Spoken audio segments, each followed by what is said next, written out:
All right, guys, so you want to grow aloe from seed. Now, first off, you can either cross-pollinate your own aloes and collect your own seeds like I have done here, or else you'll need to buy seeds. Now, one thing about aloe seeds, they must be sown directly. They don't store well. You have to plant them as fresh as absolutely possible. So I actually just harvested these seed pods this morning. Here's the seed pod.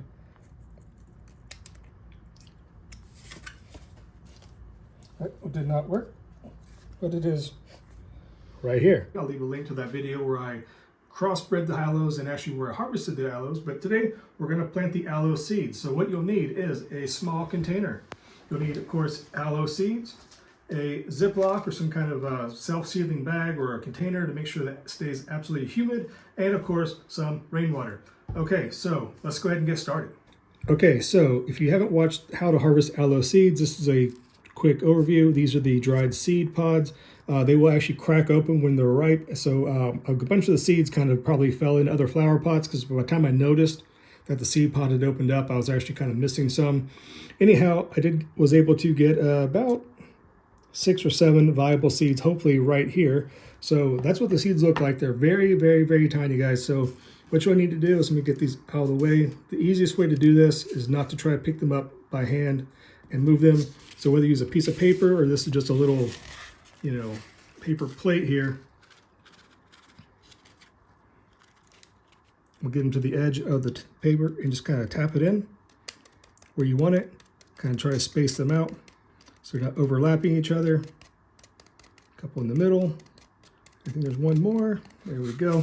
Okay, guys, so your aloe seeds are basically spread out evenly across the top surface of the soil medium right here. Now, this is just a really light cactus and succulent mix. You can buy pre-made or just make your own. It has a little bit of extra peat moss I put in there just for myself, a little more moisture retentive, especially for aloes. So one trick about aloes is you need to keep them absolutely humid, okay? I know they're a succulent, I know they're actually a desert plant, but if you want to successfully germinate your aloes, you're gonna need to make sure that it stays wet or moist the entire time. So this soil was pre-moistened, which is another tip.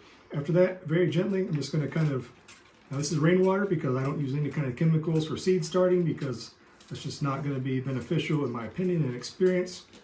I'm going to go ahead and just very lightly get the soil wet.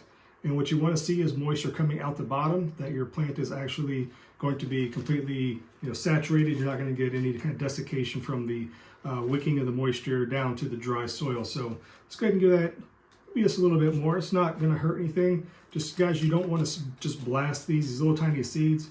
Okay, you're just basically helping the water. It's going to basically help them kind of push their way down into the soil. It's going to help to get it kind of established. You don't want to just pour a bunch of water from a watering can or something like that. It's just going to lodge the seeds around and you never know what might happen. Okay, so here we have a good amount of moisture coming out the bottom of this container. And the last thing I'm going to do is just go ahead and place this bag like so. Be very careful not to spill the bag. I'm prone to doing these things. So there you go. So at this point, you're just going to leave this in a nice, not baby direct sunlight, but like on a nice windowsill or around your other plants. If they're doing happy, your aloe seedlings will be happy as well, but they do need a little bit of light. So, keep that in mind. Now this is going to be, just put a little label. You can write on this bag or something like that at this point, and you're going to need to wait, and you're going to need to wait, and you're going to need to wait. I'm not talking 1 week, 2 weeks, 1 month or 2 months, up to 3 months. Okay. It may take a month to get seedlings to germinate, but once they germinate, they are very, very, very delicate. Okay, so you're gonna take up to 3 months before you actually even open this Ziploc bag or whatever bag you're gonna be using, okay? So that being said, that's all you need to do to get the aloe seeds planted. Now we start the waiting game. So I will come back whenever the seedlings are germinating, give you an update of that, and take you along the process.